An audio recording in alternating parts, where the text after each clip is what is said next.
Assalamualaikum warahmatullahi wabarakatuh. Alhamdulillahirrahmanirrahim. Wa bihi nasta'in wa la ilaha illallah. Assalatu wassalamu ala asyrafil anbiya'i wal mursalin Sayyidina wa maulana Muhammadin wa ala alihi wa sahbihi ajma'in. Yang terhormat Ibu Kepala TKP Restu, yang terhormat Ibu Susana selaku narasumber penyampaian materi seminar budaya positif, yang saya hormati juga semua Dewan Guru TKP Restu yang saya banggakan. Pertama-tama adalah kita panjatkan puji syukur kehadirat Allah Subhanahu wa Ta'ala, karena pada siang hari ini kita masih diberikan kesehatan sehingga bisa menghadiri acara seminar budaya positif. Mudah-mudahan acara pada siang hari ini diberikan kelancaran tanpa halangan suatu apapun. Kedua kalinya sholawat serta salam kita haturkan kepada Nabi Agung Muhammad sallallahu alaihi wasallam. Mudah-mudahan kita mendapatkan syafaat yaumul qiyamah. Amin Allahumma amin. Di sini saya selaku pembicara akan membacakan susunan acara pada siang ini. Yang pertama yaitu pembukaan, yang kedua sambutan kepala sekolah TKP Restu, yang ketiga penyampaian materi seminar budaya positif, 4 refleksi, 5 penutup. Kembali mata acara yang pertama yaitu pembukaan. Marilah kita buka acara siang hari ini dengan bacaan surah Al-Fatihah. Mudah-mudahan dapat membuat lancarnya acara pada siang hari ini. Ala hadiniyah Al-Fatihah. Amin Allahumma amin. Acara selanjutnya yaitu sambutan Kepala TKP Restu yang akan disampaikan oleh Ibu Suami SPDO. Kepada beliau mohon tetap disilakan. Assalamualaikum warahmatullahi wabarakatuh. Waalaikumsalam warahmatullahi wabarakatuh. Bismillahirrahmanirrahim. Alhamdulillahirabbil alamin. Assalatu wassalamu ala asrofil anbiya'i wal mursalin Sayyidina wa maulana Muhammadin wa ala alihi wa sahbihi ajma'in. Rabbi shrah li sadri wa yassir li amri wahlul 'uqdatam min lisani yafqahu qawli. Yang terhormat khususan calon pemuda sekaligus pemateri pada siang hari ini, semua yang kami hormati yang ada di ruangan kelas TKP Restu.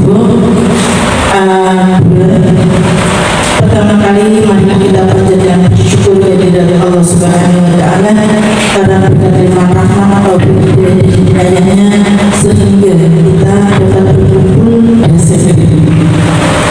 Salawat serta salam kita selalu haturkan kepada Nabi Agung Muhammad sallallahu alaihi wasallam, karena bulan Ramadan dengan syafaatnya beliau berjamaah. Amin Allahumma amin.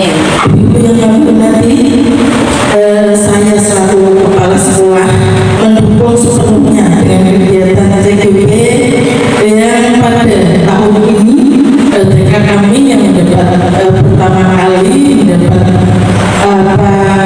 tugas atau mendapat prioritas, karena untuk kecamatan Pusri baru 1 orang yaitu Ibu Susana Studio yang mendapatkan kesultanan pemberian dan pemberian di kecamatan Pusri. Agenda pada pagi ini yaitu diadakan seminar yaitu budaya positif di TK Restu, tepatnya di kelas 2. Semoga materi yang akan disampaikan oleh Bu Susana nanti akan membawa manfaat pada kita semua, khususnya guru TKP Restu, umumnya kepada anak didik kita. Semoga dengan seminar nanti kita bisa menyamakan persepsi cara membudayakan budaya positif yang ada di TK Restu. Harapan saya yaitu tidak hanya khususan saja untuk TKP Alas-Dua yang bisa mengikuti calon guru penggerak, tetapi akan muncul guru-guru yang lain untuk bisa mengikuti calon guru penggerak. Amin. Terima kasih yang tak terhingga apa yang disampaikan kepada Ibu Susan yang berdedikasi tinggi untuk memajukan khususnya TKP Alas-Dua umumnya kepada guru seluruh Indonesia dan lebih luasnya guru dalam program ini dan bisa berlanjut sampai akhir dan bisa mendukung dengan program Bapak Pendidikan kita yaitu Bapak Nadiem Makarim yang sudah dicanangkan yaitu Merdeka Belajar. Dalam Merdeka Belajar kita bukan hanya gurunya yang merdeka, tetapi anak-anak juga bisa merdeka belajar, bisa mengeksplor apa yang menjadi maju, tidak ada keterpaksaan pada dorongan, tetapi dorongan itu adalah keluar dari pribadi anak itu dengan didampingi guru-gurunya.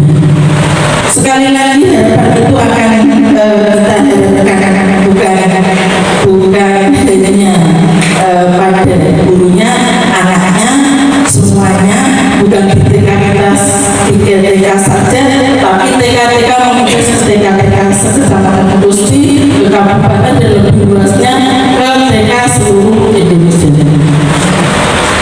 Ibu-ibu yang kami hormati, untuk Bu Susana sukses selalu, bersemangat sampai selesai program TKP tahun 2020. Sehat selalu, semangat. Terima kasih. Untuk sebuah program penggerak adalah tergerak, bergerak, juga menggerakkan.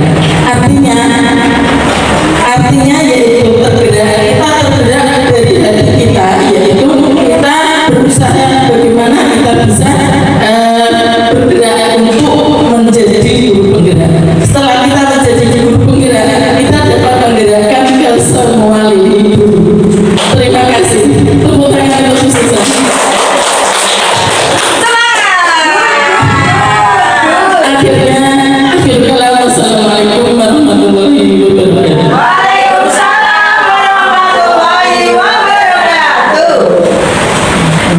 Acara selanjutnya yakni acara yang kita tunggu yaitu penyampaian materi seminar budaya positif kepada beliau Ibu Susana SPD AUD. Waktu terdepan disilakan. Terima kasih. Bismillahirrahmanirrahim. Assalamualaikum warahmatullahi wabarakatuh. Waalaikumsalam warahmatullahi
observasi perilaku manusia tentang hukuman dan penghargaan Bunda. Kemudian ada 5 kebutuhan dasar manusia.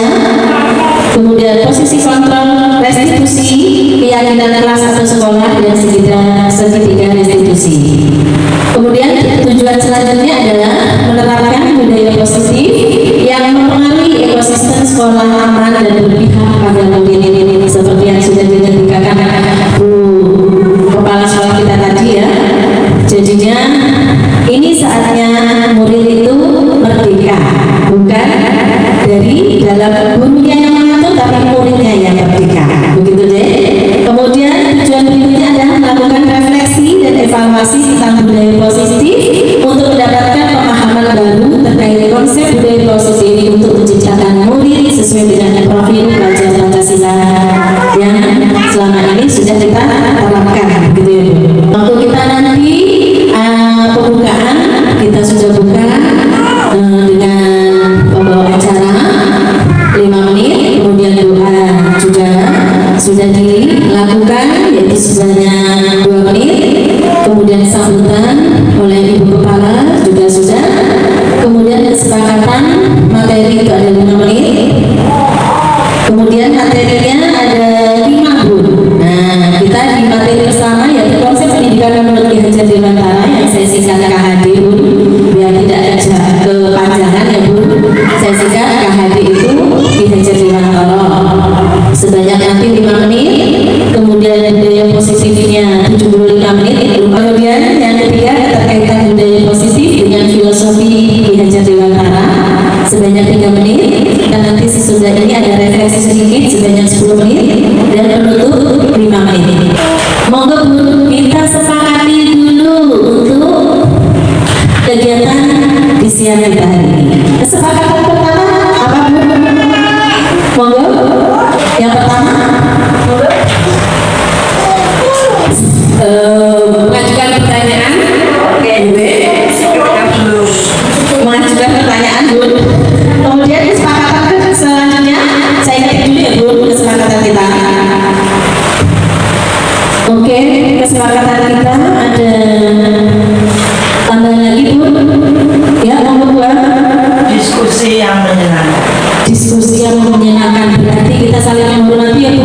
Misalkan ada tidak sepemahaman kita sepaham, kemudian saling menghormati, begitu ya Bu. Ada lagi Bunda? Cukup Bu? Oke, saya bacakan ya kesepakatan hari ini, yaitu kita harus tepat waktu ya, memanage waktu dan menyamakan persepsi. Terus ada lagi dari Bu tadi ada pertanyaan ya, ya nanti ada tanya jawab dan diskusi yang menyenangkan.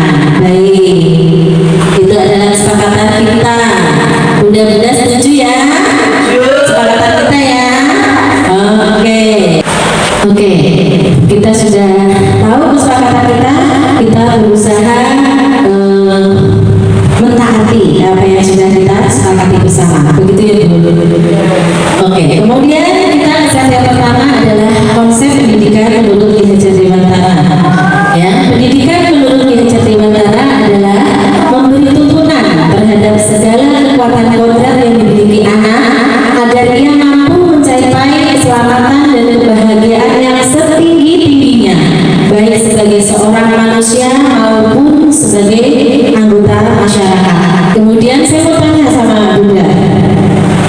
Bunda pernah mendengar tentang kata menuntut Bu? Menuntut. Ya, menuntut. Apa menuntut Bunda? Namanya menuntut ya. Kalau anak contohnya kalau anak belum bisa berjalan, kita pegang, kita menuntut anak ya. Kalau belum bisa apa ya, kita yang mengajari anak seperti itu. Baik, terima kasih Ibu. Sangat menginspirasi ya jawabannya. Di sini menuntut menurut Ki Hajar Dewantara itu kita membimbing, mengarahkan ya. Kita sebagai seorang pendidik tidak menuntut tapi menuntut, membimbing mereka apa yang sesuai dengan kodrat mereka. Kodrat mereka itu ada kodrat alam dan kodrat zaman Buddha.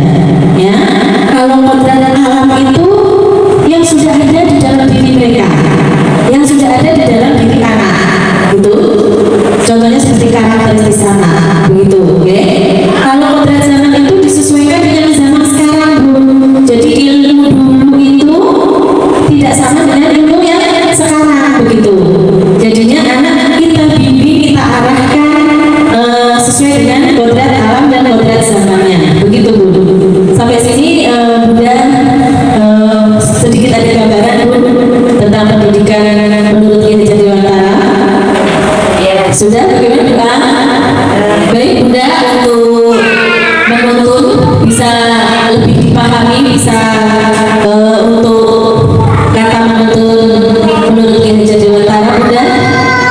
Lanjut? Oke. Ki Hajar Dewantara mengibaratkan pendidik adalah sebagai seorang petani, ya.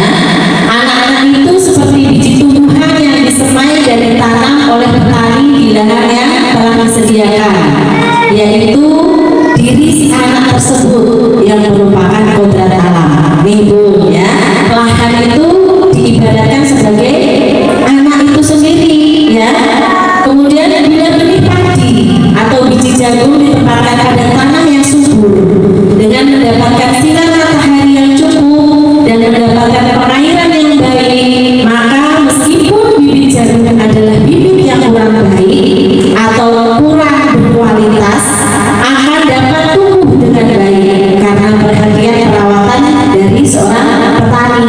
Begitu juga anak Bu, walaupun diri anak ini non sewu ya Bu, punya karakter yang tidak baik, mungkin karena pengaruh eksternal di rumah, pengaruh luar, tetapi karena perhatian dari Bunda selalu memberikan perhatian, kasih sayang, itu akan bimbingan, ya, tuntun itu akan membuat si anak ini menjadi karakter yang baik Bun, begitu. Demikian sebaliknya, walaupun biji jagung tersebut adalah bibit yang berkualitas baik, namun tumbuh di lahan yang gersang dan tidak mendapatkan sinar matahari yang cukup dan pengairan yang cukup, maka biji jagung tersebut mungkin tumbuh, dia akan tumbuh, pasti tumbuh, tapi tidak secara optimal, tidak seperti yang kita berikan perhatian, kasih sayang itu, begitu ya Bu? Bisa paham Bu? Sepaham? Oke, ada beberapa kata menurut Ki Hajar Dewantara yang perlu diketahui oleh pendidik. Salah satunya, pendidikan adalah sebagai tempat bermain.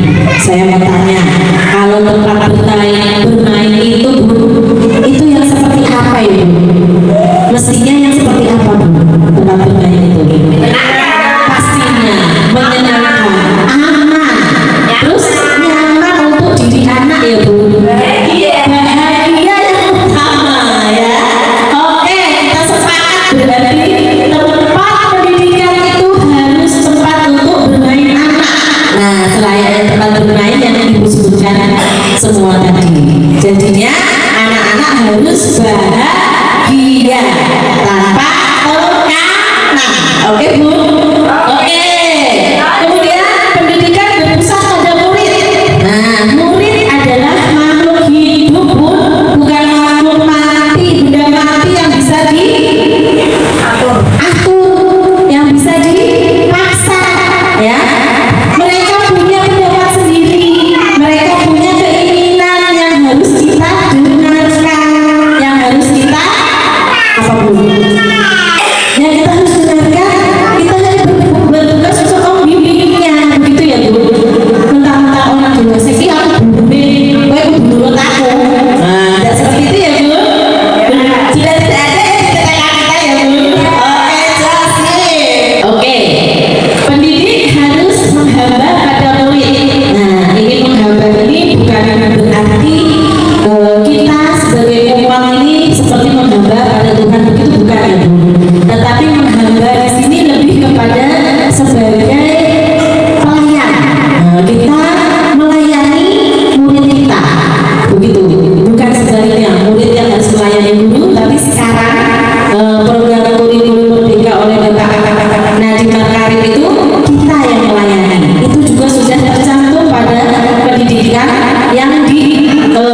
tersebut memilih untuk tidak melakukannya, ya Bu.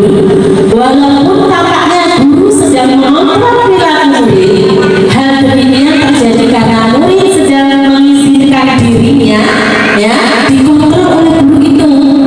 Saat itu bentuk kontrol itu menjadi kebutuhan dasar yang dipilih murid tersebut. Begitu ya. Teori kontrol menyatakan bahwa semua perilaku memiliki tujuan, bahkan terhadap perilaku yang disukainya. Begitu ya Bu. Enak-enaknya ketoke Bu. Guru ini ngomong ini, enak-enaknya murid ini pura-puranya dia merasa dia menyetujui, padahal itu hanya ilusinya ya. Kemudian yang kedua adalah ilusi bahwa semua penguatan positif efektif dan bermanfaat. Penguatan positif atau bujukan adalah bentuk-bentuk kontrol ya, baik bujukan, baik penguatan positif dari kita itu adalah bentuk-bentuk kontrol. Segala usaha untuk mempengaruhi murid agar mengulangi suatu perilaku tertentu adalah suatu usaha untuk mengontrol murid tersebut. Dalam jangka waktu tertentu, kemungkinan murid tersebut akan menyadarinya dan mencoba untuk menolak bujukan kita, atau bisa jadi murid tersebut menjadi tergantung pada pendapat sang guru untuk berusaha. Ini misalnya seperti apa Bu? Ini misalnya seperti misalkan murid itu mempunyai kesalahan, dia mengucapkan kata kotor misalkan, ya Bu. Kita tahu, kita mendengar kalau murid itu menggunakan kata tersebut, ya. Alih-alih kita mengontrol anak itu, kita malah menyuruh mengulang si anak ini mengulangi lagi apa yang dikatakan. Nah itu Bu, itu tidak diperbolehkan sebenarnya, ya. Kenapa? Oke, betul. Tambah terngiang-ngiang, tambah hafal. Nah, begitu Bu ya. Teori ketiga ilusi bahwa kritik dan membuat orang merasa bersalah dapat menguatkan karakter. Nah, menggunakan kritik dan rasa bersalah untuk mengontrol murid menuju pada identitas gagal. Mereka belajar untuk merasa buruk tentang diri mereka. Begitu mereka mengembangkan dialog diri yang negatif. Kadang kala sulit bagi guru untuk mengidentifikasi bahwa mereka sedang melakukan perilaku ini, karena seringkali guru cukup menggunakan suara halus untuk menyampaikan pesan negatif. Ini juga bisa, ya. Seperti apa Bu? Misalkan apa? Untuk biar anak itu merasa bersalah, biasanya kita mendekati, alih-alih kita untuk mengontrol, tapi kita mendekati. Tapi kesalahan mereka kita ulang lagi dengan kata-kata yang lebih halus, lebih lembut, begitu ya Bu biasanya ya. Karena kita memang guru TK, jadi biasanya seperti itu. Ilusi bahwa orang dewasa memiliki hak untuk memaksa. Banyak orang dewasa yang percaya bahwa mereka memiliki tanggung jawab untuk membuat murid-murid berbuat hal-hal tertentu. Apapun yang dilakukan dapat diterima selama ada sebuah kemajuan berdasarkan sebuah pengukuran kinerja. Pada saat itu pula orang dewasa akan menyadari bahwa perilaku memaksa tidak akan efektif untuk jangka waktu yang panjang dan sebuah hubungan permusuhan akan terbentuk. Sampai sini bisa Bu dipahami? Bisa. Oke.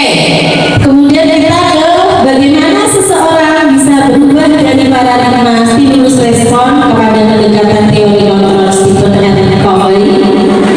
Stephen R. Covey, prinsipal dalam prinsipal corporate leadership tahun 1991 mengatakan bahwa bila kita ingin membuat kemajuan perlahan, ya, bila kita ingin membuat kemajuan perlahan, sedikit-sedikit ubahlah atau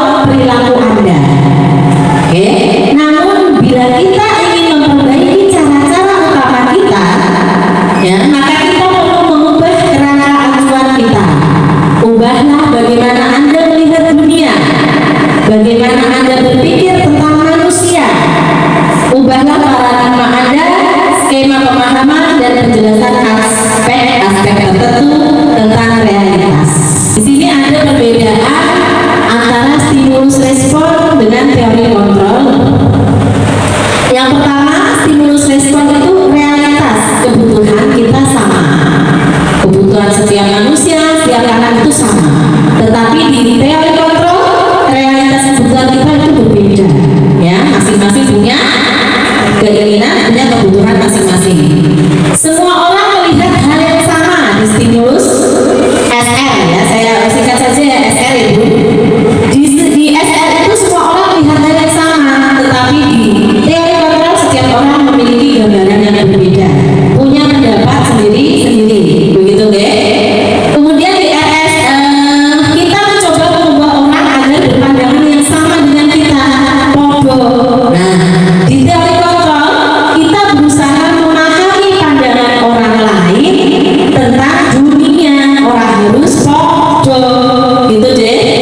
Terus kemudian di SR perilaku buruk dilihat sebagai suatu kesalahan, Bu. Kalau di SR, oh no salah sini, wah itu salah gue, ya.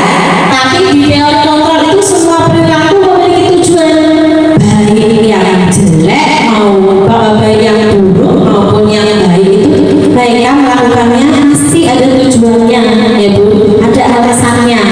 Jadi tidak dicas seperti kita mencas anak, begitu ya Bu, melebel anak. Kemudian SR, orang lain bisa mengontrol saya, orang lain bisa mengontrol saya, tapi di teori kontrol hanya Anda yang bisa mengontrol diri Anda sendiri, begitu ya. Kemudian saya juga bisa mengontrol orang lain di SR, tetapi di teori kontrol itu Anda tidak bisa mengontrol orang lain karena kita punya keyakinan sendiri-sendiri.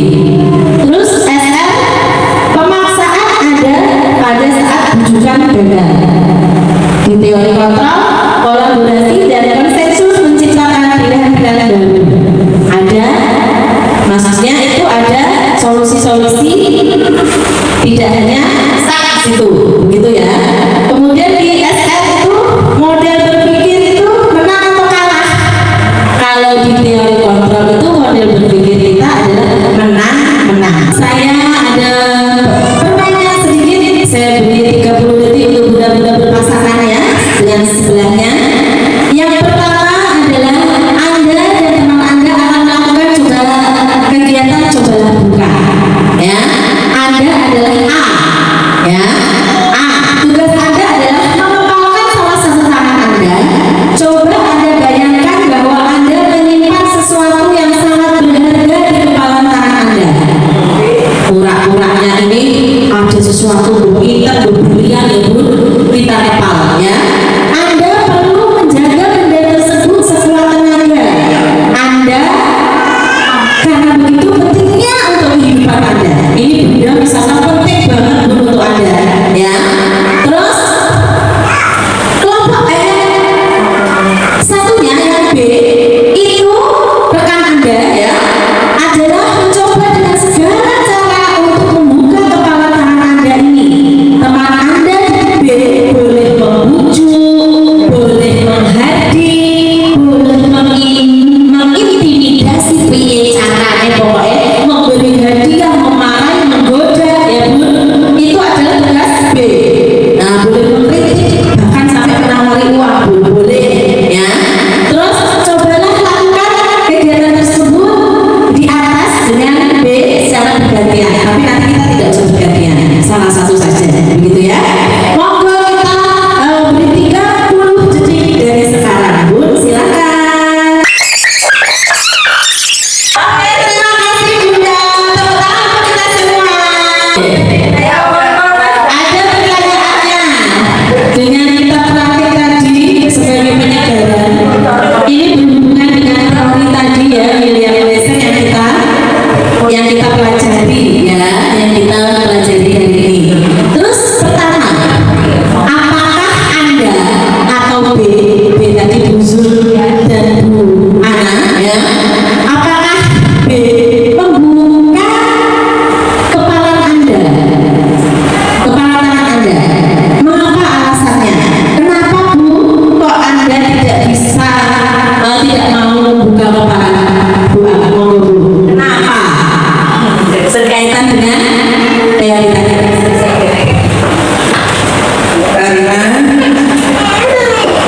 Karena sesuatu itu tidak semuanya dikasihkan. Ada yang enggak atau tujuan yang perlu kita pertahankan sampai akhir.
sosial berkaitan dengan hukuman. Ketiga, pembuatan keyakinan sekolah atau kelas. Keempat, posisi kontrol seorang guru. Dan kelima, penerapan segitiga restitusi dalam menyelesaikan masalah. Ini nanti kita akan kupas, kita akan sampaikan, kita akan belajar bersama tentang 5 ini dulu. Baik ya Bu. Budaya positif yang pertama yaitu disiplin positif. Nah, makna disiplin positif yang dikemukakan oleh Ki Hajar Dewantara maupun Diana Gosen. Beliau adalah pakar-pakar pendidikan baik di dunia maupun di Indonesia. Mengartikan disiplin sebagai bentuk kontrol diri, ya, yaitu belajar untuk mengontrol diri agar dapat mencapai suatu tujuan mulia. Tujuan mulia di sini mengacu pada nilai-nilai atau prinsip-prinsip mulia yang dianut seseorang. Oke, kita menamakan nilai-nilai tersebut sebagai nilai-nilai kebajikan atau virtues, ya, yang universal. Seperti yang telah dikemukakan oleh Dr. William Glasser pada teori kontrol 1984, menyatakan bahwa setiap perbuatan memiliki suatu tujuan. Tadi ya Bu, baik yang buruk maupun yang baik itu memiliki suatu tujuan. Dan selanjutnya Diana Gosen pada tahun 1998 mengemukakan bahwa dengan mengaitkan nilai-nilai kebajikan yang diyakini seseorang, maka motivasi intrinsiknya akan terbangun sehingga menggerakkan motivasi dari dalam untuk dapat mencapai tujuan mulia yang diinginkan. Nilai-nilai kebajikan dalam disiplin positif tercantum pada profil pelajar Pancasila yang sudah kita terapkan pada murid-murid kita ya Bu. Dalam setahun ini ya, kita sudah menerapkan kurikulum merdeka. Ada 5 profil pelajar Pancasila. Apa Bu? Oke. Implementasinya, contoh implementasinya dari beriman dan bertakwa pada Tuhan Yang Maha Esa dan berakhlak mulia. Apa Bu? Apa implementasinya? Doa. Sebelum dan sesudah kegiatan. Sopan santun. Kemudian ada lagi Bu? Saling memaafkan. Gila kata lucu ya. Iya, kita sudah. Kemudian berkebinekaan global. Implementasinya apa Bu? Contohnya ya sudah kita berikan pada anak. Menghormati.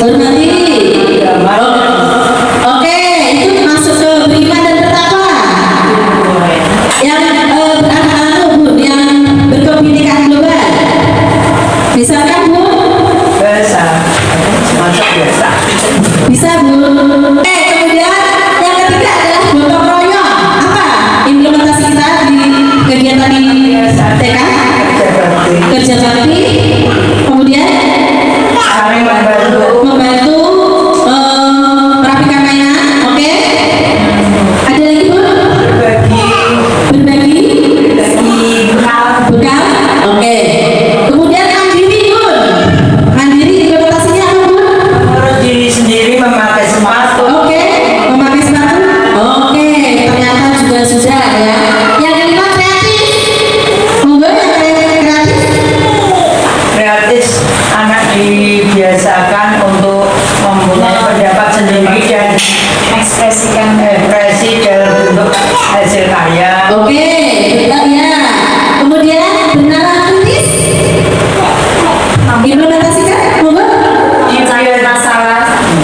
Memecahkan masalah dengan sendiri. Anak bisa memecahkan masalah dengan sendirinya, dengan teman-teman seperti ketika bertengkar atau apa bisa menyelesaikan masalahnya sendiri. Oke, terima kasih. Terima kasih ya. Profil pelajar Pancasila dan pengimplementasiannya ternyata sudah semua di TK kita, begitu ya Bu.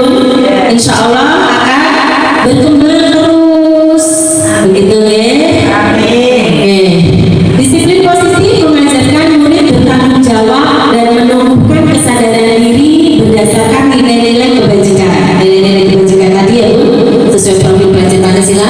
Kemudian dapat mengontrol diri dalam melakukan segala tindakan dan perilaku. Kemudian menjadikan murid memahami dan menyadari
ya Bu, yaitu adalah penghargaan dapat berpengaruh jangka pendek dan jangka panjang. Kemudian yang kedua, penghargaan dapat merusak hubungan. Oke, yang ketiga, penghargaan dapat mengurangi ketepatan. Yang keempat, penghargaan tidak efektif. Kemudian yang kelima, penghargaan menurunkan kualitas. Yang keenam, penghargaan dapat mematikan kreativitas.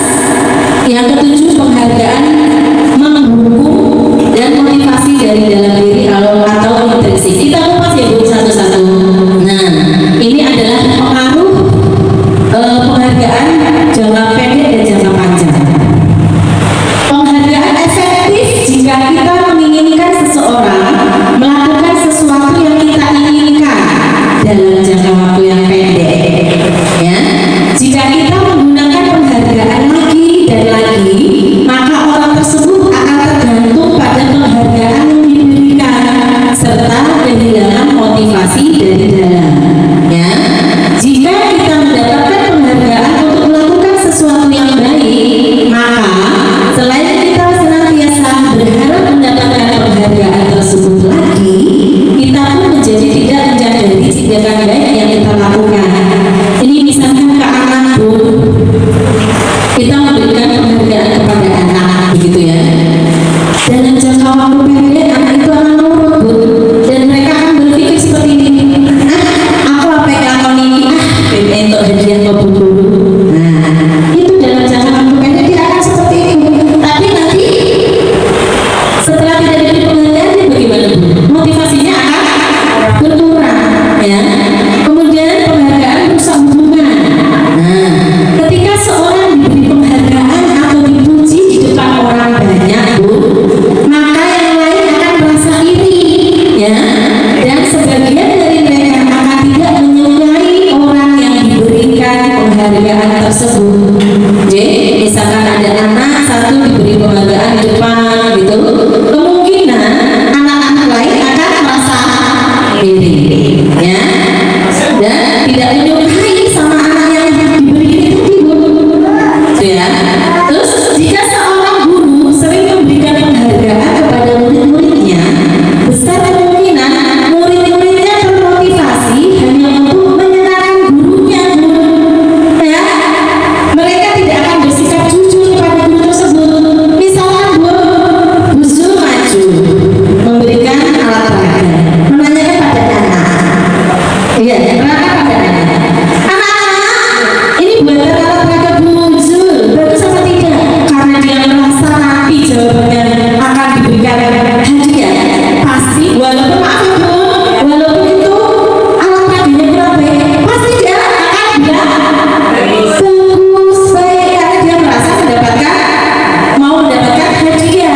Jadi menuntut anak bersikap tidak jujur sama gurunya. Oke, penghargaan menciptakan persaingan di kelas, dan persaingan menciptakan kecemasan. Nah, karena ada penghargaan Bu, jadinya api-apian, nah, bersaing, ya. Kemudian menciptakan kecemasan di kelas. Mereka yang percaya bahwa mereka tidak memiliki kesempatan untuk mendapatkan penghargaan akan berhenti mencoba, ya. Mana bocah yang tidak aktif, kalau kita memang karakteristik bocah itu berbeda-beda ya Bu. Aku sosok aku diberi hadiah Bu Zul, misalkan seperti itu ya Bu.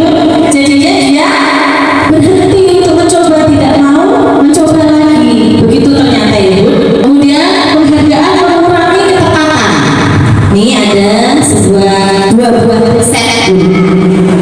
Yang pertama, dalam sebuah percobaan, sekelompok anak-anak laki-laki berusia sekitar 9 tahun diminta untuk melihat gambar wajah yang ditampilkan di layar.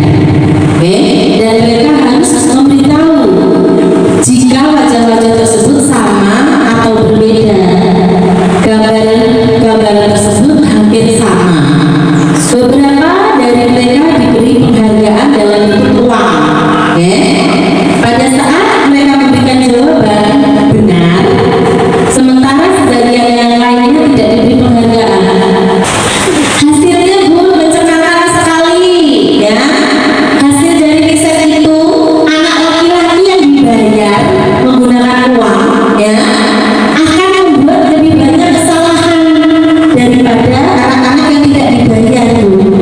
Ya, menurut riset seperti itu. Kemudian ada riset yang kedua, anak-anak diminta mengingat kata-kata tertentu. Kemudian mereka diminta mengambil kartu yang berisi kata-kata yang diingat tersebut. Setiap kali muncul, beberapa anak diberikan permen setiap mereka memberikan jawaban yang benar. Dan sebagian yang lain hanya diberitahu saja bila jawaban mereka itu benar. Begitu. Dan hasilnya sama seperti riset yang pertama.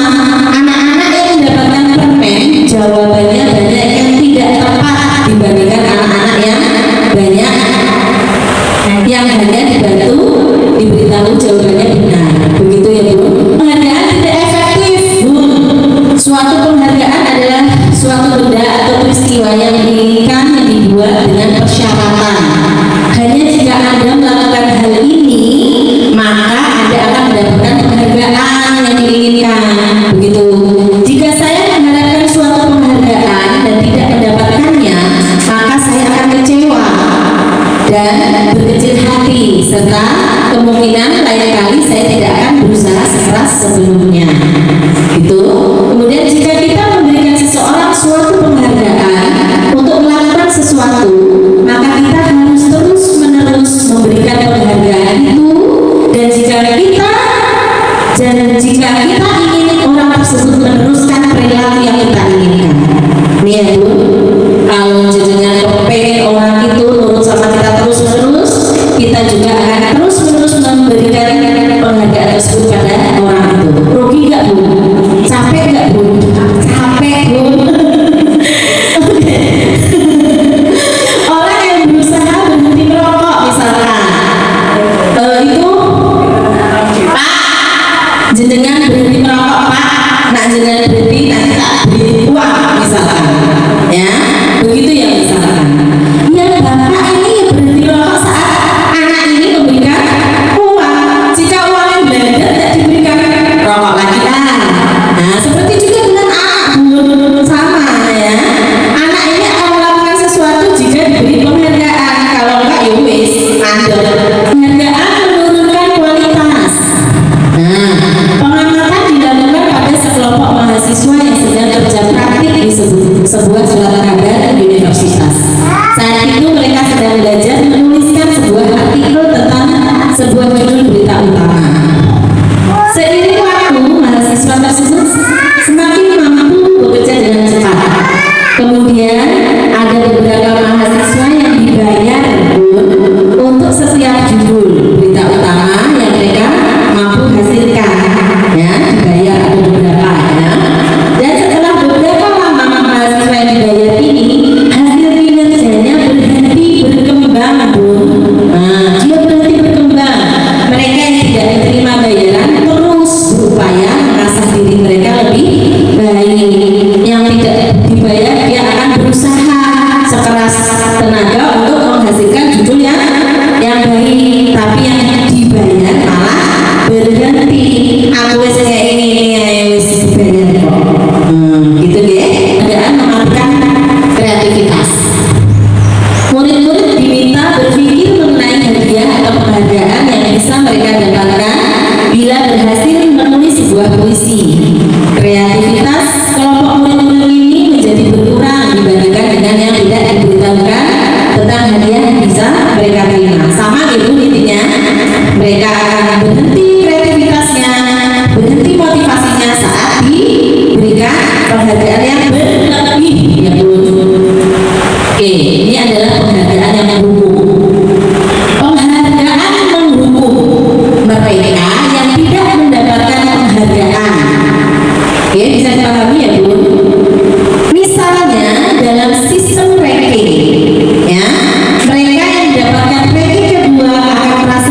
secara ideal tindakan belajar itu sendiri adalah penghargaan yang sesungguhnya. Proses belajar yang dia dapatkan itu adalah penghargaan yang sesungguhnya. Tidak harus kita memberi, tapi jika dia misalkan ada anak tidak bisa membaca, tapi dia berusaha dengan keras menyusun huruf demi huruf, akhirnya bisa membaca, dia akan merasa, aku bisa membaca. Nah, itu adalah penghargaan yang sebenarnya, yang hadir, yang didapatkan dari dirinya sendiri, begitu Bu. Misalkan kalau sudah seperti kok kita patahkan dengan oh bisa baca kita kayak gini, itu juga akan mematahkan Bu. Dia tidak bisa, tidak mau berusaha lagi, begitu. Biarlah mereka berkembang dengan alami dari dalam dirinya. Perbedaan antara hukuman dan konsekuensi. Sebelumnya saya mau tanya sama muda-muda, kalau hukuman itu apa, konsekuensi itu apa? Silakan, siapa yang mau berpendapat Bu? Hukuman itu apa, konsekuensi itu apa? Monggo. Monggo.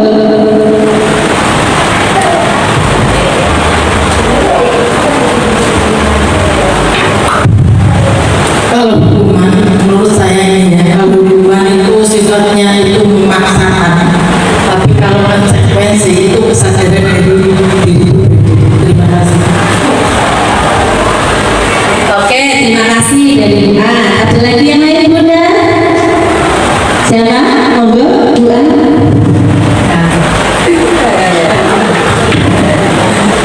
Kalau hukuman itu suatu atau tata tertib yang tertulis dan kesepakatan, jika melanggar mendapatkan hukuman.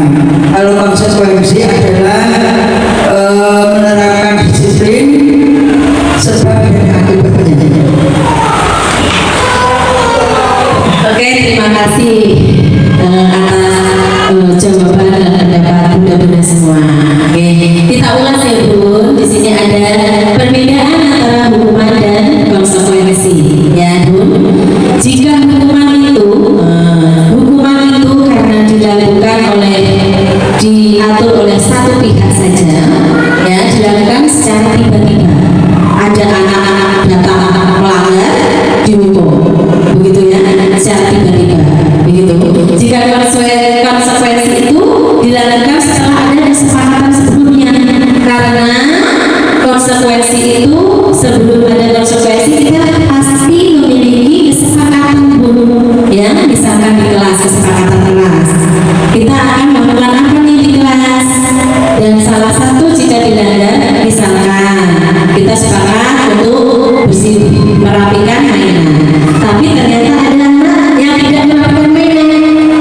Apa konsekuensinya kalau tidak merapikan mainan? Maju ke depan nyanyi.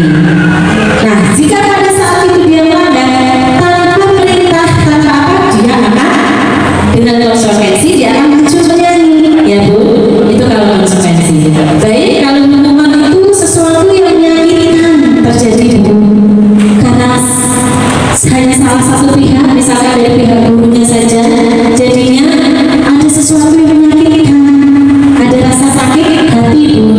Dan kalau untuk konsekuensi itu suatu pelanggaran harus terjadi terlebih dahulu, baru konsekuensinya dilakukan, karena dia sudah tahu melanggar dan ada kesepakatan. Konsekuensinya jika tidak melakukan, dia akan melakukan apa, begitu ya. Jadi tidak ada sakit hati, legowo menerimanya anak-anak, begitu ya. Kemudian akan membuat anak sakit, trauma untuk jangka waktu yang panjang. Nah, ini yang hukuman, dia akan trauma. Misalkan ada gurunya menghukum apa, begitu misalkan ya, dia akan mengingat sampai saat dia nanti dewasa. Tadi seperti apa ya tadi kita Bu Am tadi ya,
konsekuensi itu stimulus tanggapan anak kalau memang konsekuensinya dia melanggar harus seperti ini, itu hanya stimulus tanggapan.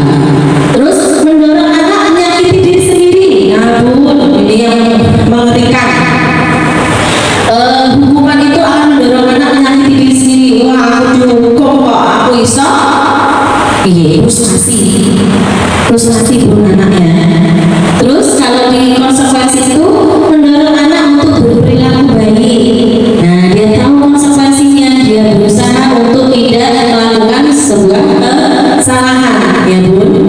Kemudian merasa dirinya buruk, nah dihukum, apalagi dihukum di depan teman-temannya Bun, dia akan merasa lebih buruk dari yang lain. Wah, aku aja ini kok ada dalam hati, ya, tidak diutarakan. Kemudian merasa dirinya baik. Nah, kalau hukuman itu marah, merasa bersalah, konsekuensi itu kehilangan hak. Merasa dirinya baik ya tadi ya. Kalau marah, merasa bersalah di hukuman, konsekuensi itu kehilangan hak, dibuat tidak nyaman. Nah tadi. Terus dipermalukan, merasa tidak dihargai. Nah, dengan hukuman itu dipermalukan, merasa tidak dihargai. Kalau konsekuensi itu kehilangan hak, dibuat tidak nyaman, diasingkan sementara saja jangka waktu pendek. Saya mau tanya sama bunda-bunda hal ini. Terlihat ya Bu di layar. Oke. Di sini ada beberapa pertanyaan. Saya hanya ingin sharing sama bunda-bunda semua. Perlu tanggapan dari bunda-bunda semua. Saya bacakan ya Bu. Mencatat 100 kali di halaman buku kali 5, saya tidak akan terlambat lagi karena terlambat ke sekolah. Itu merupakan hukuman atau konsekuensi Bu? Hukuman ya Bu. Oke, kita sepakat ya. Terus kemudian lari mengelilingi lapangan basket 2 kali karena terlambat hadir di sekolah. Itu hukuman atau konsekuensi Bu? Hukuman. Ya. Membersihkan coretan yang dibuatnya di meja tulis. Hukuman atau konsekuensi? Konsekuensi itu ya, karena ada mestinya ada kesepakatan kelas ya di situ. Kemudian murid diminta untuk push up 15 kali karena tidak menggunakan masker ke sekolah. Hukuman Bu, itu akan terkenang ya Bu besok sampai kapanpun ya. Terus menggantikan kertas tugas teman yang telah dicoret-coret. Konsekuensi. Oke, kita sepakat. Berjemur di lapangan basket pukul 12 siang karena ngobrol dengan teman. Hukuman. Oke, murid diminta bertelanjang kaki sepanjang hari karena tidak menggunakan sepatu warna hitam sesuai peraturan sekolah. Hukuman atau konsekuensi Bu? Monggo Bu, untuk tanggapan tentang hukuman bisa dijelaskan. Oke. Kedua sama hukuman. Konsekuensi buat kan? Konsekuensi. Itu merupakan konsekuensi karena misalnya satu sekolah itu sudah ada kesepakatan, di situ ada aturan untuk memakai sepatu hitam yang tetapi ternyata pada saat itu ada anak yang tidak memakai sepatu hitam. Oke. Terima kasih Bu A untuk tanggapannya. Kemudian Bu A merupakan sebuah hukuman, tanggapannya berikut Bu, alasannya. Pendapat saya adalah melakukan termasuk sebuah hukuman karena tidak mengikuti tata tertib yang telah disepakati di sekolah. Oke, terima kasih. Yang saya nggih, untuk tata tertib peraturan sekolah itu kita itu sepihak atau dibicarakan terlebih dahulu dengan anak-anak Bu. Saya ya dibicarakan. Nggih. Kalau sekupnya itu ke sekolah, mesti orang tua sudah diberitahu. Yang pernah misalnya pada jam 7 semua anak harus masuk di dalam sekolah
istirahat tidak diizinkan bermain oleh guru piket karena mencederai teman saat bermain di lapangan. Ada pendapat lain selain itu, Pak Bu? Tidak sengaja tidak. Kalau sengaja ya konsekuensinya. Oke, itu ya. Oke. Kemudian terlambat hadir di pembelajaran dari 15 menit dan diminta untuk tinggal 15 menit sesudah kelas usai untuk membahas ketertinggalan pembelajaran. Konsekuensi apa hukuman? Konsekuensi ya kita sepakat. Lari berkeliling lapangan basket 2 kali karena terlambat 10 menit untuk pelajaran PJOK. Hukuman atau konsekuensi? Hukuman Bu? Tidak hukuman Bu, ini konsekuensi. Karena ada embel-embel pelajaran PJOK. Di pelajaran PJOK pasti ada kesepakatan kelas sebelumnya, begitu ya. Nah, kalau misalkan ini menjadi hukuman Bu, jika kata-katanya tidak ada, itu akan menjadi sebuah hukuman, ya. Karena ada pelajaran PJOK, maka itu adalah sebuah konsekuensi, begitu ya Bu. Terus membersihkan WC sekolah karena mematahkan pensil kawannya. Hukuman atau konsekuensi? Hukuman. Oke, tepuk tangan untuk bunda-bunda hebat. Halo Bunda. Oke, capek Bu? Udah siap? Kita execute dulu ya Bu, peregangan biar tidak bosan. Oke, silakan Bunda, kita berdiri.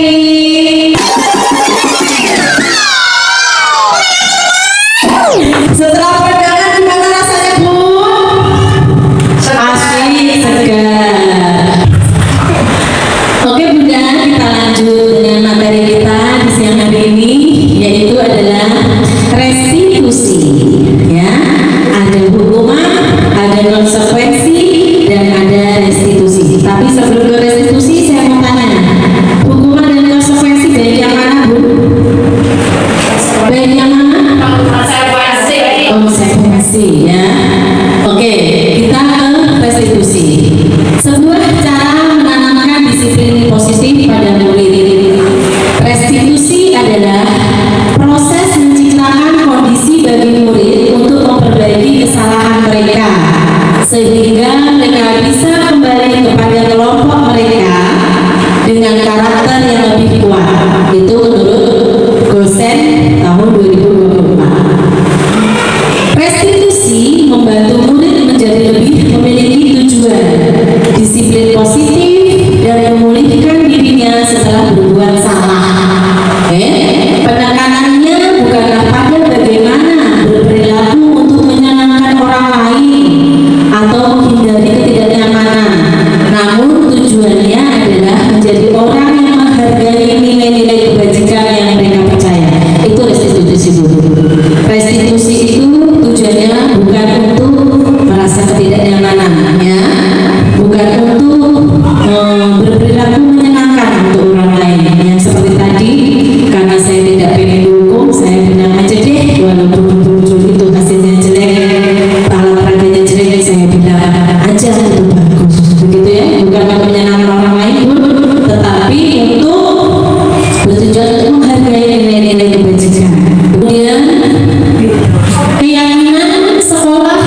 secara tersirat dan tersurat, ya Bun.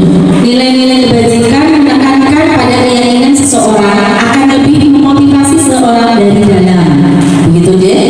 Seseorang akan lebih tergerak dan bersemangat untuk menjalankan keyakinannya daripada hanya sekedar mengikuti serangkaian peraturan tertulis tanpa makna, begitu ya Bun. Oke. Begitu juga dengan murid Bun, mereka perlu mendengarkan dan memahami arti sesungguhnya tentang peraturan-peraturan yang diberikan. Apa nilai-nilai kebajikan di balik peraturan tersebut? Apa tujuan utamanya dan menjadi tidak tertarik atau takut sehingga hanya sekedar mengikuti serangkaian peraturan-peraturan yang mengatur mereka tanpa memahami tujuan yang mulia. Begitu ya Bun, dia hanya mengikuti saja, ya. Mohon jawabannya dari pertanyaan-pertanyaan berikut ini. Mengapa kita memiliki peraturan tentang menggunakan helm pada saat mengendari kendaraan roda 2 atau motor? Karena kita berkeyakinan, ya Bun, jawabannya. Kita kemungkinan jawabannya adalah karena untuk keselamatan. Itu keyakinan kita. Ngapa karena keyakinan kita itu untuk keselamatan diri kita di jalan, begitu.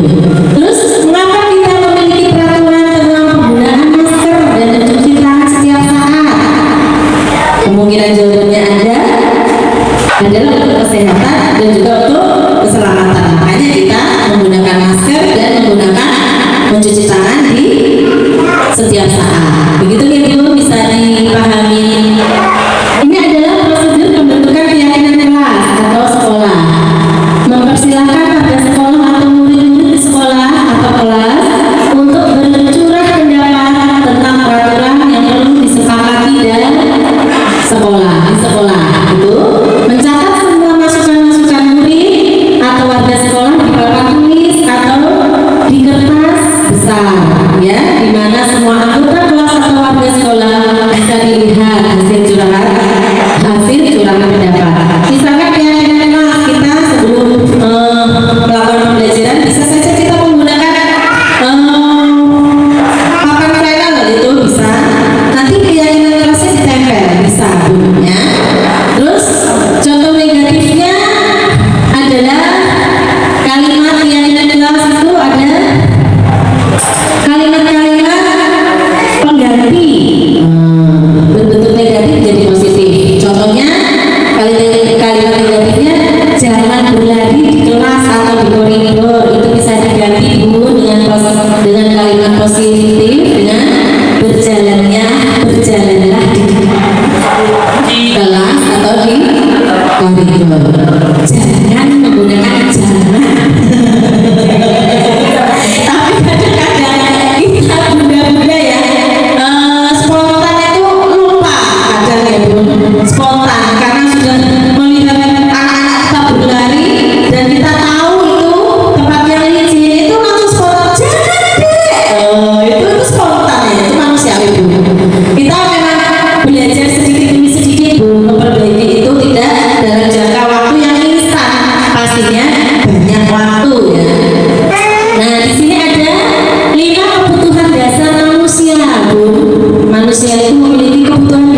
sifat fisik, kesehatan, ya. Terus apa lagi Bu? Sanda, ya, pangan, papan, ya, makanan, oke, makanan, ya. Dan kebutuhan biologis sebagai bagian dari proses reproduksi Bu.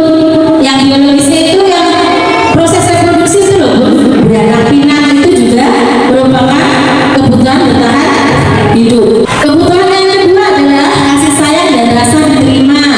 Kebutuhan untuk diterima, ya. Kebutuhan ini dan tiga kebutuhan berikutnya adalah kebutuhan psikologis.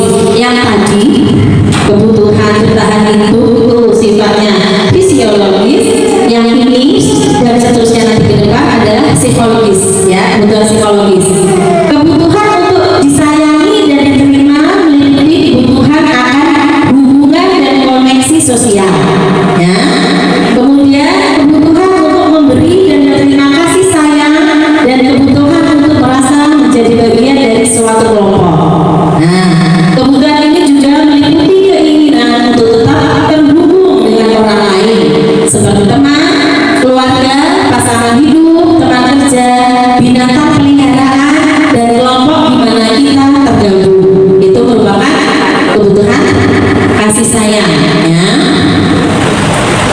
Anak-anak yang memiliki kebutuhan dasar kasih sayang dan rasa diterima yang tinggi, ya, biasanya ingin disukai dan diterima oleh lingkungannya, Bun, ya. Mereka juga akrab dengan orang tuanya. Itu biasanya mereka belajar karena suka pada gurunya. Bagi mereka teman sebayanya adalah hal yang penting. Mereka juga biasanya suka bekerja dalam kelompok atau tim. Kebutuhan yang ketiga adalah penguasaan atau kebutuhan pengakuan atas kemampuannya, begitu. Kebutuhan ini berhubungan dengan kekuatan atau mencapai sesuatu, menjadi kompeten, menjadi terampil diakui atas prestasi dan keterampilan kita, didengarkan dan memiliki rasa harga diri. Kebutuhan ini meliputi keinginan untuk dianggap berharga, bisa membuat perbedaan, bisa membuat pencapaian, kompeten, diakui, dihormati, ya. Ini meliputi self-esteem dan keinginan untuk meninggalkan pengaruh. Anak-anak yang memiliki kebutuhan dasar akan penguasaan yang tinggi, ya, biasanya selalu ingin menjadi pemimpin, begitu. Mereka juga suka mengamati sebelum mencoba hal-hal yang baru dan merasa kecewa bila melakukan kesalahan, begitu ya Bu. Mereka juga biasanya rapi dan sistematik dan selalu ingin mencapai yang terbaik. Kebutuhan kebebasan atau kebutuhan akan pilihan. Kebutuhan untuk bebas adalah kebutuhan akan kemandirian, otonomi, memiliki pilihan dan mampu mengendalikan arah hidup seseorang. Anak-anak dengan kebutuhan kebebasan yang tinggi menginginkan pilihan. Mereka perlu banyak bergerak, suka mencoba-coba, tidak terlalu terpengaruh orang lain, dan senang mencoba hal baru dan menarik. Kebutuhan kesenangan, ya, kebutuhan untuk merasa senang. Kebutuhan akan kesenangan adalah kebutuhan untuk mencari kesenangan, bermain dan tertawa. Bayangkan Bu, hidup tanpa kenikmatan apapun, ya, betapa menyedihkan, ya. Gleiser menghubungkan kebutuhan akan kesenangan dengan belajar. Semua hewan dengan tingkat tinggi, inteligensi tinggi, ya, anjing, lumba-lumba, primata dan lain-lain itu bermain. Saat mereka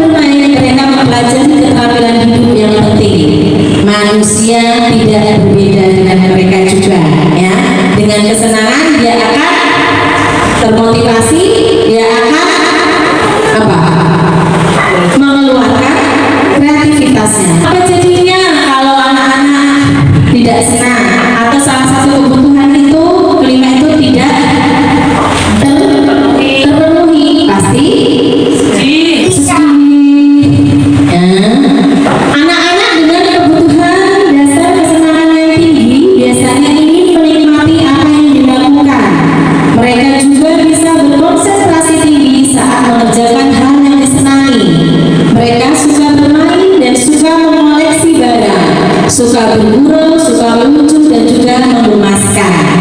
Bahkan saat mereka bertingkah laku buruk pun mereka masih terlihat lucu. Posisi kontrol guru. Posisi kontrol guru itu ada 5, Bu. Sebagai penghukum, sebagai pembuat rasa bersalah, sebagai teman, sebagai pemantau, atau sebagai manajer. Posisi kontrol guru. Sebelum kita mengupas satu-satu, kira-kira Bu, kelima posisi kontrol guru ini mana yang paling baik diterapkan dalam berinteraksi dengan anak-anak kita? Monggo.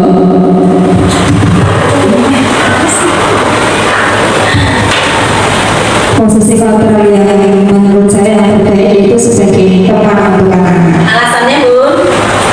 Karena kalau kita menjadikan sebagai teman untuk anak, kita bisa memahami karakteristik anak itu dan kita bisa enjoy dekat sama anak-anak, sehingga itu akan menjadikan hubungan kita yang menyenangkan. Terima kasih. Terima kasih untuk tanggapan dari Bu Nisa. Kita akan melihat lebih jauh posisi mana seharusnya kita berada, ya. Dari kelima, Bu, dari kelima posisi kontrol guru, diharapkan posisi kontrol seorang guru adalah sebagai manajer, ya, Bu. Alasannya ada, Bu. Nah, di sini kita kupas satu-satu, ya. Posisi kontrol sebagai penghukum. Seorang penghukum bisa menggunakan hukuman fisik maupun verbal. Orang-orang yang menjalani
tadi, murid tertekan seperti inilah yang tiba-tiba bisa meletus amarahnya, bisa menyakiti diri sendiri atau orang lain karena dia merasa kecewa, merasa dirinya mengecewakan bapak ibu gurunya, dia bisa melakukan tindakan-tindakan yang di luar nalar kita. Terus di sini ada posisi kontrol seorang teman, ya. Ini yang tadinya disampaikan tanggapan dari Bu Nisa. Guru pada posisi ini tidak akan menyakiti murid, ya, namun akan tetap berupaya mengontrol murid melalui persuasi. Posisi teman pada guru bisa negatif maupun positif. Posisi ini positif di sini berupa hubungan baik yang terjalin antara guru dan murid. Ya, guru di posisi teman menggunakan hubungan baik dengan humor untuk mempengaruhi seseorang. Mereka akan berkata, ayo bantulah demi bapak ya. Ayo ingat tidak bantuan bapak selama ini. Ya sudah, kali ini tidak apa-apa, nanti ibu bantu bereskan.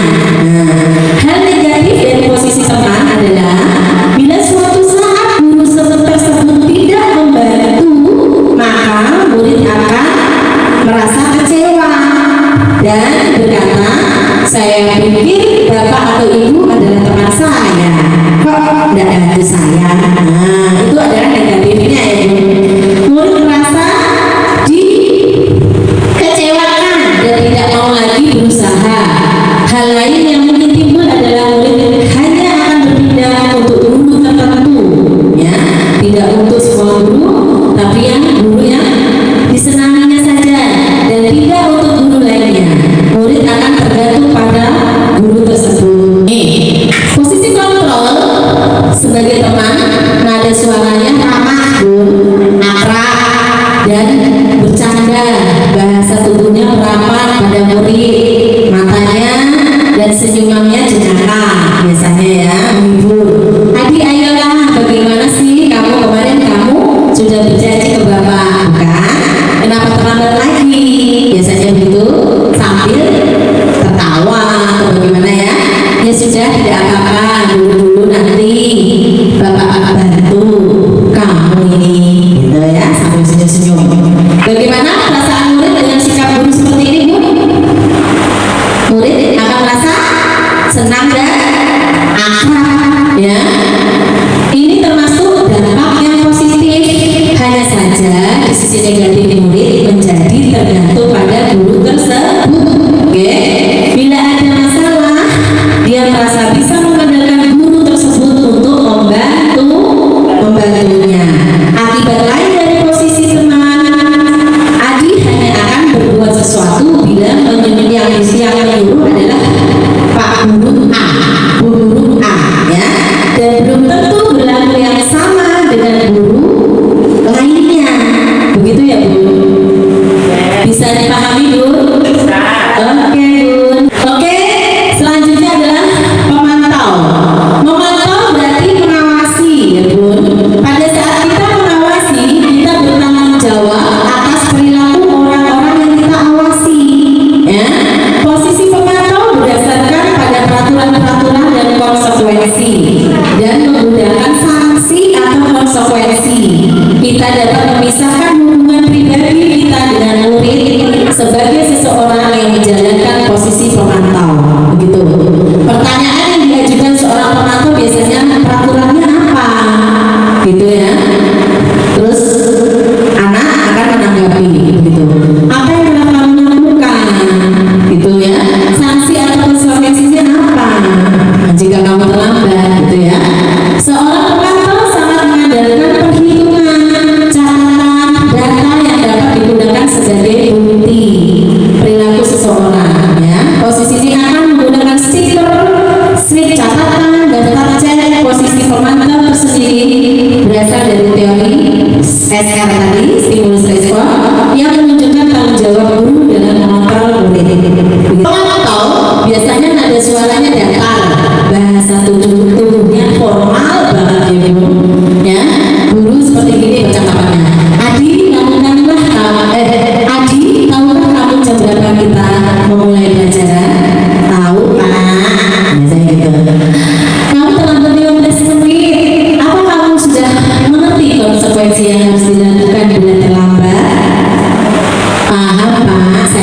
tinggal kelas pada jam istirahat nanti dan mengerjakan tugas ketertinggalan saya, itu jawabnya.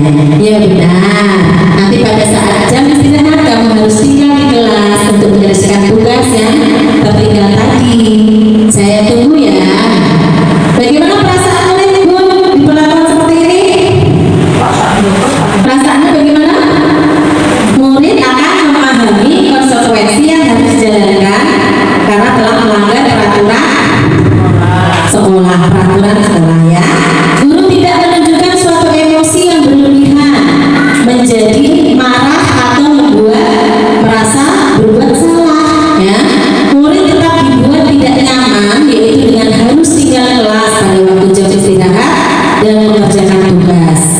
Guru tetap harus memantau murid pada saat mengerjakan tugas di jam istirahat karena murid tidak bisa ditinggal seorang diri. Guru mempunyai tanggung jawab murid tersebut. Nah, ini adalah posisi yang terakhir, posisi kontrol guru sebagai manajer, ya. Manajer adalah posisi di mana guru berbuat sesuatu bersama dengan murid, ya. Mempersilahkan murid mempertanggungjawabkan perilakunya, mendukung murid agar dapat menemukan solusi atas permasalahannya sendiri, ya. Seorang manajer telah memiliki keterampilan di posisi teman maupun pemantau dengan baik. Nah, Bun, di posisi manajer ini ada posisi lain ternyata, ya. Di posisi manajer ada posisi apa, Bun? Teman, ya, dan juga sebagai pemantau, begitu ya, Bu.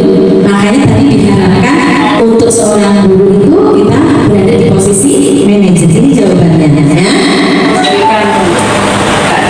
Iya, ya. Bisa jadi waktu-waktu tertentu kembali kepada dua posisi tersebut bisa diperlukan, bila diperlukan, begitu ya. Namun bila kita menginginkan murid-murid kita menjadi manusia yang merdeka, mandiri dan bertanggung jawab, maka kita perlu mengacu kepada restitusi, ya, yang dapat menjadikan murid kita seorang manajer bagi dirinya sendiri tanpa pengaruh gurunya atau orang lain. Oke, Bu? Oke. Lanjut, Bu. Oke. Di manajer, murid diajak untuk menganalisis kebutuhan dirinya maupun kebutuhan orang lain. Di sini penekanan bukan pada kemampuan membuat konsekuensi, namun dapat berkolaborasi dengan murid bagaimana memperbaiki kesalahan yang ada, ya. Tidak menyalah-nyalahkan tetapi mencari solusi bersama, begitu ya. Seorang manajer akan berkata apa yang kita yakini, ya. Kita akan kembali ke keyakinan kelas yang telah kita buat, begitu ya. Terus apakah kamu meyakininya? Nah, ya. Terus jika kamu meyakininya, apa kamu bersedia memperbaikinya? Nah, orang anak ditanya seperti itu, Bu. Jika kamu memperbaiki ini, hal ini menunjukkan apa tentang dirimu? Jadi anak diajak berdiskusi. Terus kemudian apa rencana kamu untuk memperbaiki hal ini? Nah, itu ya, kata-kata sedikit di manajer. Bagaimana perasaan murid diberlakukan seperti ini, Bu? Dia akan merasa apa, Bu? Lulus. Oke, pada posisi manajer, maka suara guru sebaiknya halus, ya. Tidak perlu marah, tidak perlu meninggikan suara, ya. Apalagi menunjuk-nunjuk jari ke murid, ya. Berkaca pinggang, Bu, atau bersikap seolah-olah menyesal, tampak bersedih, ya, akan perbuatan murid ataupun bersedar gurau menempatkan diri sebagai teman muridnya. Fokus ada pada murid, ya, bukan untuk membahagiakan guru atau orang tua. Murid sudah mengetahui adanya suatu masalah dan sesuatu perlu terjadi. Bila guru mengambil posisi pemantau, guru akan melihat apa konsekuensinya, apa peraturannya, begitu ya. Namun pada posisi manajer, guru akan mengembalikan tanggung jawab pada murid untuk mencari jalan keluarnya, begitu, oke? Dengan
orang yang sukses, begitu ya.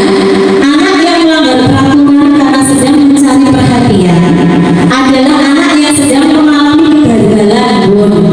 Dia mencoba untuk memenuhi kebutuhan dasarnya, namun ada benturan.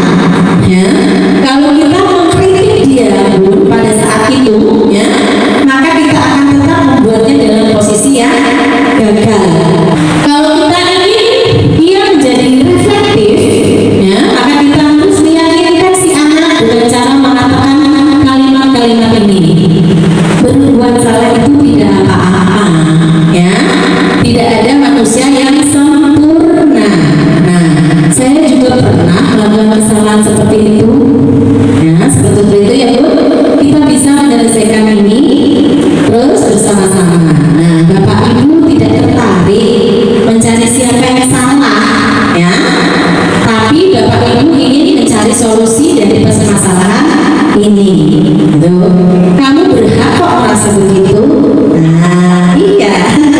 Apakah kamu sedang menjadi teman yang baik buat dirimu sendiri? Nah, itu bisa kata-kata positif yang bisa kita pergunakan untuk anak, begitu. Oke. Kalau kita mengatakan kalimat-kalimat tersebut akan sangat sulit, bahkan hampir tidak mungkin untuk anak untuk tetap membangun.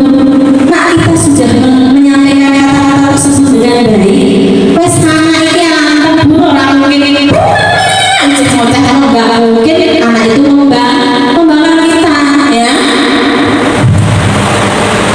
Ya, Bu. Terus para guru yang bertugas mengawasi anak-anak saat mereka bermain di halaman sekolah menyatakan bahwa bila mereka mengatakan kalimat tersebut yang mungkin hanya butuh 30 detik saja pun bisa mengubah situasi yang sulit menjadi kooperatif. Tidak bisa digunakan lagi. Yang kedua adalah validasi tindakan yang salah. Validate the mistake. Setiap tindakan kita dilakukan dengan suatu tujuan, yaitu memenuhi kebutuhan dasar. Tadi berapa Bu kebutuhan dasar manusia? Ada 5, iya tuh. Kalau kita memahami kebutuhan dasar apa yang mendasari sebuah tindakan, kita akan bisa menemukan cara-cara paling efektif untuk memenuhi kebutuhan tersebut, ya. Menurut teori kontrol, semua tindakan manusia baik buruk maupun baik pasti memiliki maksud dan tujuan tertentu. Seorang guru yang memahami teori kontrol pasti akan mengubah pandangannya dari teori stimulus respon SR tadi ke cara berpikir proaktif yang mengenali tujuan dari tindakan yang dilakukan anak, ya, baik maupun tindakan yang buruk. Kita mungkin tidak suka sikap seorang anak yang terus-menerus merengek, ya Bu.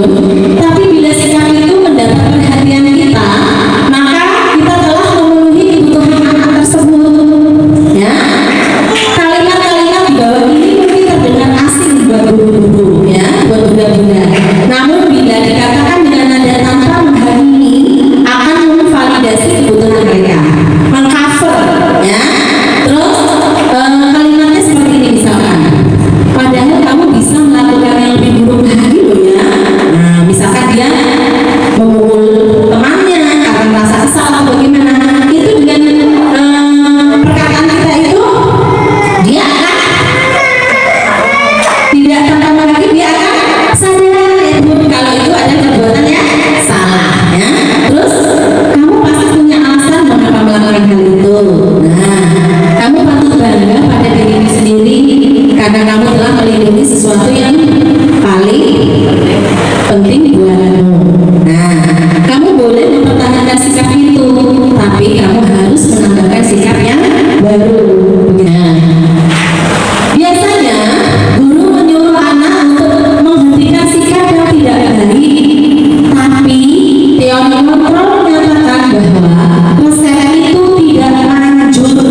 memiliki perspektif yang berbeda.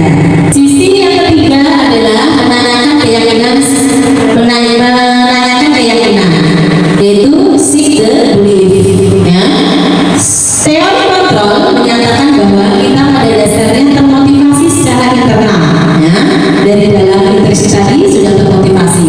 Ketika identitas sukses telah tercapai dan tingkah laku yang salah telah divalidasi, maka anak akan siap untuk dihubungkan dengan nilai-nilai yang dipercaya dan diyakini dan berpindah menjadi orang yang dia inginkan. Nah, pertanyaan-pertanyaannya yang berhubungan dengan keyakinan anak, dengan keyakinan kelas itu atau keluarga itu seperti ini. Apa yang kita percaya sebagai kelas atau keluarga, gitu. Terus apa nilai-nilai umum yang kita telah sepakati? Apa bayangan kita tentang kelas yang ideal? Kamu mau jadi orang yang seperti apa sih? Ya. Oke, terima kasih Bunda atas perhatian Bunda semua. Kita belajar bersama tentang pemahaman, kita menyatukan pemahaman untuk teori-teori yang sudah ada. Bunda-bunda tetap semangat semuanya, begitu ya Bunda? Ini ya, terima kasih. Ini ada beberapa pertanyaan, monggo bisa Bunda bertanya. Siapa dulu? Oke, tangan dulu. Terima kasih atas waktu yang diberikan kepada saya. Terima kasih Ustaz atas pemaparan yang sudah disampaikan tadi. Jadi saya juga senang sekali karena tentunya tambah ilmu lagi, tambah wawasan lagi tentang bagaimana kita melakukan perilaku terhadap anak. Ya, ini saya mau bertanya. Kita kan seorang guru ini kan tidak cuma satu dua ya, kita banyak sekali. Tentunya banyak sekali pemikiran yang mungkin tidak sepaham dengan kita. Nah, bagaimana cara mengatasi guru yang kurang sepaham dengan kita tentang memberikan hukuman kepada anak tersebut? Terima kasih. Ya, terima kasih Bu atas pertanyaannya, pertanyaan super yang hebat. Sebelumnya saya tawarkan kepada bunda-bunda semua, ada yang mau menanggapi pertanyaan dulu? Ya, Bunda bisa. Oke.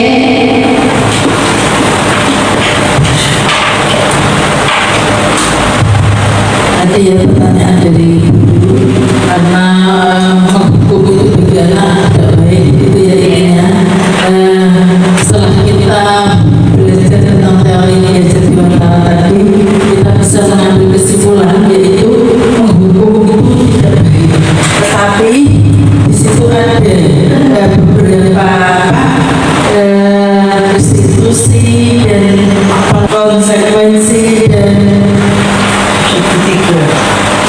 jadi itu segitiga diskusi itu tadi pemecahannya itu begini, itu kita harus duduk bersama untuk musyawarah bagaimana sebaiknya kita menyelesaikan masalah yang dan solusi itu tidak harus sama, tapi kita masing-masing orang bisa berpikir atau bisa mempunyai solusi itu dengan solusi yang berbeda. Kemudian kita satukan bagaimana yang terbaik itu untuk menjadi pemecahan masalah yang terbaik pada masalah yang terjadi. Seperti itu.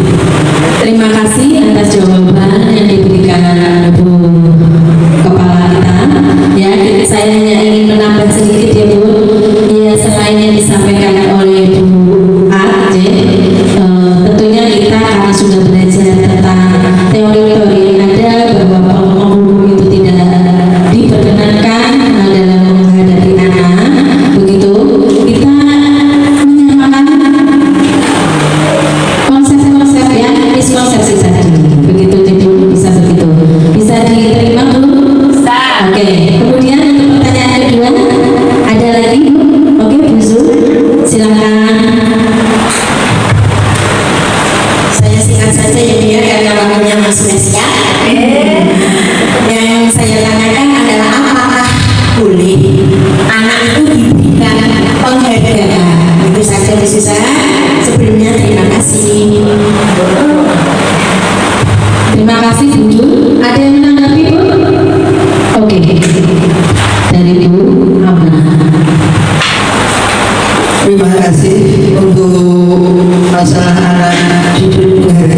setelah mempelajari dari sosialisasi dari khususan tadi, penghargaan itu tidak diperbolehkan karena bisa tergantung, anak itu bisa tergantung dengan suatu penghargaan, tergantungan. Oke, terima kasih atas jawaban dari Ibu. Nah, ada lagi? Oh ya, oke, gimana? Maaf, ini tadi saya kurang menyimak. Ini saya mau bertanya, untuk soal penghargaan, setiap ada yang perpisahan itu kan anak-anak untuk memotivasi supaya anak-anak itu semangat dan belajar. Kita kan selalu memberikan piala-piala kepada anak-anak. Apakah itu juga termasuk dari suatu penghargaan dan apakah itu juga diperbolehkan? Terima kasih. Ada jawaban tanggapan dari rekan-rekan semua? Ada Bu? Oke, saya akan berusaha sedikit menjawab dari pertanyaan Ibu Ana ya. Kan kita selalu setiap akhir tahun ada penghargaan untuk anak begitu ya, berupa piala begitu, beberapa anak begitu ya. Itu sebenarnya apa ya, apresiasi kita ya Bu.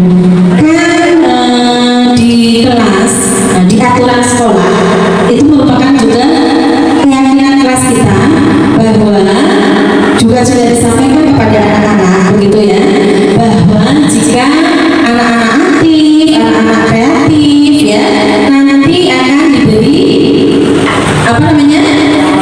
piala oleh bu guru seperti itu, dan itu adalah apresiasi untuk kita begitu ya Bu. Jadi ya, itu adalah merupakan keyakinan kelas yang disepakati oleh kelas masing-masing. Anak-anak berusaha untuk menjadi yang baik untuk dalam kegiatan positif tentunya ya Bu ya. Jadinya saya akan berusaha lebih baik, mencoba. Di situ ada proses pembelajaran ya Bu. Tidak semena-mena kita langsung memberikan apa yang kita yang mereka mau begitu ya Bu ya. Sedikit lagi dari Bu. Tapi itu adalah merupakan satu kesatuan dari kegiatan selama 1 tahun. Jadi kita kumpulkan dalam kegiatan 1 tahun itu kita wujudkan dalam penghargaan seperti piala tersebut. Maka dari itu kita anggap itu adalah kesepakatan kelas, dan masing-masing kelas itu juga bersepakat dengan guru dan anak didik yang ada di kelas itu. Terima kasih. Terima kasih, super sekali tanggapan dari Ibu Kepala kita. Baik Bu, karena memang waktu juga yang akan memisahkan kita. Jadi demikianlah pemaparan seminar tentang budaya positif. Semoga ilmu yang sedikit ini saya tularkan ya Bu. Semoga ini juga untuk kebaikan bunda-bunda dan anak-anak kita, dan kebaikan untuk sekolah kita TKP kelas 2 lebih maju dari depannya. Oke Bu, dari saya cukupkan sekian. Wassalamualaikum warahmatullahi wabarakatuh. Terima kasih. Waktu saya kembalikan kepada pembawa acara. Bu Susana ya. Oke, super sekali ya juga materi yang dibawakan pada siang hari ini, dan tambah panas ini kayak semakin siang ya. Oke, selanjutnya ini adalah refleksi acara seminar budaya positif dari yang saya catat tadi ya. Untuk refleksi seminar budaya positif hari ini adalah saat penyampaian motivasi perilaku manusia berupa penghargaan. Ternyata penghargaan berdampak tidak baik untuk murid, karena penghargaan dapat merusak hubungan murid, dapat mengurangi ketepatan, dapat mengurangi kualitas dan tidak efektif, dapat mematikan kreativitas, dan dapat mengurangi motivasi anak. Ya, jadi garis besarnya seperti itu ya Bunda ya. Dan model-model